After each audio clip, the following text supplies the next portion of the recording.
This is Anneliese, RA03. She is a 1/12 action figure by Snail Shell, and of course, she has some great assets, and some features which are better than the other girls. Additionally, she has a whole weapon set add-on that you can get, as well as a jacket if you want to be a bit more modest. So let's take a look at all that stuff and see whether she's worth it. And we're also going to go over some swaps, some basic, and some not so basic, so do stick around. Getting her out of the box, there is just one tray. There are some instructions. Here's a quick look. After sales. And let's get her out of the tray. And also, I'll have some links down below in case you want to grab her. And here she is, P Bunny or Panzer Bunny Anneliese. Looking very nice as expected from Snail Shell. She's got some mecha bunny ears, and otherwise a pretty standard bunny girl outfit. Difference here is that she does have some tights on, which the others don't. She's got a nicely sculpted behind, or she is nicely sculpted from behind. She's got some more mecha'd armored bits. To complete the look, she does have a hat. Looks quite nice and is done well because it is attached via a magnet.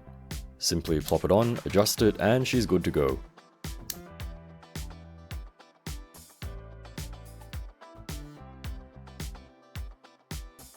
She's also got a tray to keep things nice and neat, and we'll take a look at the rest of that stuff later on. For now, she does have a bunny tail, which you can just plug into her back.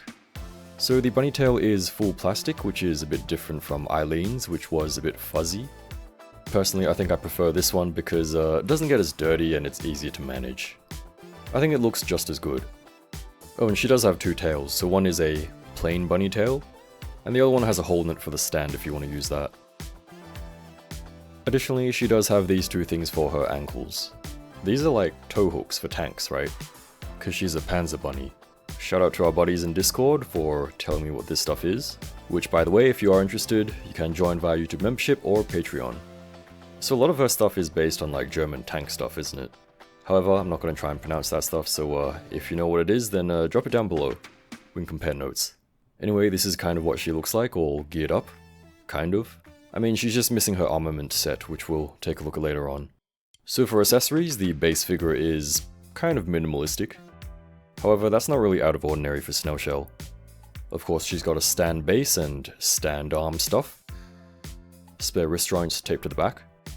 For her faces, unfortunately, just two total. Her default kind of stern looking face, I guess you would describe it as. Looks very nice, as usual. Of course, the eyes can move as well, using this stick thing. Be careful when swapping the faces for the first time though, because the front hair can be a little bit hard to pull off. Otherwise, she's got a kind of super happy, silly looking face. Super cute. And of course, with the movable eyes, then you'll get a whole bunch of playability. Of course, we'll take a look at some swaps later on as well. So actually, for a more minimal look, you can remove her ears as well. I don't know, I suppose it's personal preference, but I think she looks a little bit plain. However, the option is there, and I suppose with the hat, it's not too bad. Otherwise, for hands, she's got 4 pairs. By default, she's got kind of super flat saluting hands. Or whatever gesture you can think of. Next up, she has a pair of peace hands. These are good for gestures and things, I suppose. She does have a pair of fisties for when she's ready to fight and stuff. And of course, what's a Panzer Bunny girl without a pair of trigger finger hands? So of course, she does have a little gun. This is a Luger, I guess. Shout out to those who gave me the gun lore. Apparently it's carried by high-ranking people, so good job, Anneliese. But yeah, base figure doesn't really have too much stuff, but I think considering the price and quality of Snail Shell, I think it's not too bad. What do you think? By the way, don't forget to check out these girls as well. So for Anneliese's articulation, head turns well because she's got short hair, so it can turn all the way around if you want. Head tilts are good as well. Looking down this much. Looking up this much. I think the joints compared to other Snail Shell girls are quite smooth here, so that's good. You can pull her head up and down a little bit more to allow for more range. Of course, her bunny ears move around as well. The hat, again, via magnet, you can move around a little bit. The other things, don't think they move. Her arms raised to the sides quite well. Forward and backward reach, typical Snail Shell stuff with no butterfly joint, unfortunately. I suppose they are doing it with the new body, but they definitely can have like a butterfly joint here. It can just take the place of the ring, right? Otherwise, double jointed elbows, bicep rotation. Her cuffs can move around and be removed if you want. The cuff will get in the way of the wrist a little bit.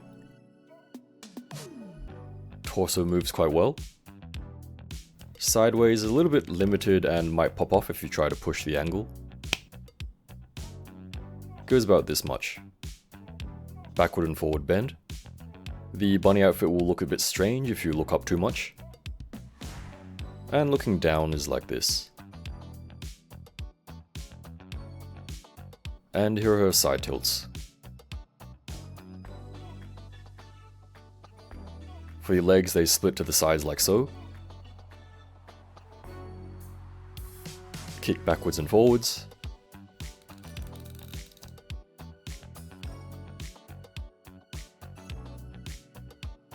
She does have pull down legs. Very typical of Snail Shell. With the pull down leg, she can kick all the way up. Although, of course, it will be very gappy. And she can do crazy splits like this, which actually doesn't gap too much. Thigh rotation, double jointed knees, and feet move like so. Articulation is pretty standard stuff, however you can do some good poses with her. She can crouch and sit pretty well too. Alright, let's take a look at her other stuff, being the Armament set, and her jacket later on. Inside, same deal, there's a tray, instructions, a little look, and after sales. So there's a whole bunch of hands which are in a separate tray, and that is much appreciated. This is a Guer 43. I don't think I pronounced that correctly, but it's a rifle, right? There's not really any shading or anything on it. We'll see how she holds it in a little bit, and it is quite impressive. Also, the mag can be pulled out. However, be very careful when doing this because there's some small bits on the gun. The mag is nicely detailed as well, you can see the bullets inside. Speaking of mag, she does have 3 more of these. So a whole bunch of stuff which we'll see what they're used for later on. She has 2 grenades as well. The detailing on these, it doesn't really exist either. But they look good though. We've got a little belt. The sculpting on this is quite nice. It is made of soft plastic.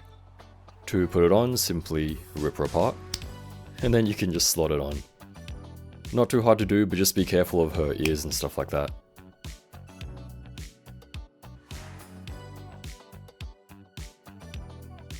For hands, she has 4 more pairs. Don't really know what the differences of these are, kind of. First of all, we got this pair, a kind of super open fingered pair. I suppose you can use it to hold her gun. You can kind of balance other stuff on it as well. Next up we got this pair, a little bit more closed. The middle and ring finger are a little bit, well, closer. Once again, whatever fits will fit, I suppose. These ones, finally know what these ones are for. These ones are trigger finger hands for her rifle, of course. These do fit nicely. And you can of course just use the other hands to support it. Finally we got this pair. This is the most closed pair of hands. And they're good for holding the grenades, I suppose. And whatever else you can figure out. So it's a little bit strange that she has so many pairs of hands, but not one of them is a proper relaxed hand. A little bit unfortunate, but it's not the worst thing in the world, I suppose. Otherwise, we got this big weapon arm tactical attachment thing. Never really thought about what to call it, to be honest. I think it looks pretty cool, it's nicely detailed and everything. And you can also use most of her other accessories with this. So you can slot in the grenades. You can actually slide them in from the top. And then you can slot the mags into the compartments. The phone section is nicely detailed, although just be careful with it because the cord is very thin. And also I don't really know how she holds it properly. So I don't think the top part moves, so just be careful of that. Otherwise there is a little bit of articulation as well. All the other joints have pretty good range. Do be careful because they are a little bit stiff. To attach it, you just remove her tail and you plug it into her butt. And here she is, actually fully geared up. Looks pretty cool. Of course the add-ons are a little bit heavy, but if you're brave, or foolish, she can balance by herself. Of course, don't leave her like this for too long. Kneeling should be okay though. Now, I think I forgot to show how she holds her gun, so this is how she holds it. She actually has a pretty good stance, I think. I'm no expert, but it looks pretty good to me. Of course, haven't forgotten her jacket. Pretty typical Snail Shell soft goods kind of thing. The material is quite similar to the other jackets like Eileen's. This one is quite simple though, it doesn't really have any wire or anything. What you see is what you get. Although it does look pretty cool. It is a short jacket, so she can still use her belt and tail and armament set and everything. Of course it should just fit most 112 girls. For swaps, I'm very happy to say she has the exact same face shape structure as Eileen. So you can do a direct swap with Lounge Eileen, as well as regular Eileen. Of course you can do a leg swap as well with any of the girls who have a proper cut off of the thigh. It's not the exact same color, but I think it's good enough. Might look a little bit strange on Lounge Eileen because she does have a slightly different thigh cut, but you probably won't notice it. Lustier looks like this, and Tan Eileen looks like this. Oh, and for the weapon add-on set thing, you can plug it into whoever has a butthole. What you can also do is eye swaps. So how to remove the eye is essentially using either the eye tool or any other small pointy kind of object and wrap it in tissue. The tissue is so that you don't scratch the eye. A little tip is to rotate it so that you're poking more of the white and not of the iris itself. Just take your time with it, and if it's really stuck, you might want to use some heat as well. It also kind of depends on the size of the eye, so if the eye hole is really small, you might want to use something smaller, like a snapped toothpick or something. Once you get the eye out, you can swap to your heart's content. Just a little note is that husky eyes are bigger than Snail Shell ones, so you won't be able to swap those directly. Let me know if you want to see some full tutorials on this kind of stuff. For height, she is just about 17 centimeters or 6 3/4 of an inch with the ears pointed all the way up. Of course, she'll make an excellent addition to your Bunny Girl collection, or Snail Shell Girl collection, or whatever else you collect. So what do you think about her? I think even though she's a little bit different and more modest, she's still a fantastic figure to have. Anyway, thanks for watching, and I'll see you again next time.